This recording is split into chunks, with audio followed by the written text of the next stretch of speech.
The first several hours were amazing. We talked, ate dinner, had some wine, and just had a great evening. I felt like this was my first real adult date, and I was proud of how it was unfolding. Late in the evening, I was ready for bed. And this was a weeknight, and I had to work the next day, and I could tell that she wanted to stay, but I made it clear that I wasn't ready for anything further than this. She was understanding, and we said goodnight at around 11 p.m. When I walked her to her door, which sat about 30 feet from my door, I kissed her goodnight, and she smiled. I walked inside my apartment with an overwhelming feeling of joy and happiness. I woke up at around 3 a.m. that morning just to use the bathroom, and I noticed something weird as I walked into the hall. In the light that was shining under the door to my apartment was a shadow, like someone was standing in front of my door. I figured it was my tired eyes just playing tricks on me, so I didn't worry too much. After the bathroom, when I walked by the door again, I noticed that the obstruction to the light was still there. I quietly went over to the door and looked through the peephole in the door, and standing right outside my door was the girl that I had just shared an entire evening with. She looked like she was mumbling something under her breath, but I wasn't sure. If I ever look through one of those holes, they're not very clear sometimes, so I watched for a few seconds and she didn't move at all. I snuck back into my room and grabbed my phone.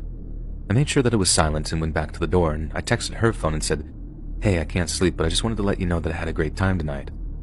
Seconds later, she grabbed her phone from her pocket, and with no expression on her face, she responded with, "Me too," with an exclamation point. "I can't wait to see you again." I waited for a moment, and then sent another text that said, "I'm surprised you're awake, what are you up to?" Her response turned the butterflies in my stomach to stone, when she responded with, "Oh, just laying in bed, watching Netflix." I couldn't understand why she was standing there and lying about it. I didn't respond to her text right away. I had no idea what to say to this woman or how to approach a situation like this. While I was thinking of something to say, she texted me again, this time saying, "If you want, I can come back, or you can come here." The text was followed by a bunch of emojis. I started to type a response but kept deleting whatever I typed. While I was typing, she texted me again and said, "You have nothing to be afraid of." And that text hit me differently for some reason. I finally sent a simple text that just read, "Thanks for the offer, but I'm really tired." I looked through the hole as she read the message, and still, with no expression on her face, she put the phone back in her pocket and looked right at the peephole. I knew she couldn't see me, but the horror that I felt when I sort of made eye contact with the woman through the door was almost indescribable. The look on her face was not the same look I had just admired that evening prior. Her eyes looked cold, and I have no idea what her intentions were, but I just felt like they weren't good. I know I'm not good at dating, but I do know standing outside someone's door in the middle of the night motionless is not normal behavior. I decided to text her one last time and said, "Hey, did you hear anything funny in the hall? I thought I heard a knock on my door." This was my poor attempt to try and fish something out of her, or at least elicit some reaction. She looked at the text for a minute, then back at the peephole with her cold eyes as if though she knew I was there. And without moving from her position, she texted me one last time that said, "You're a smart boy. Very smart.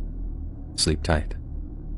She put her head back down, and after about 5 minutes of just standing there, she turned around and went back to her apartment.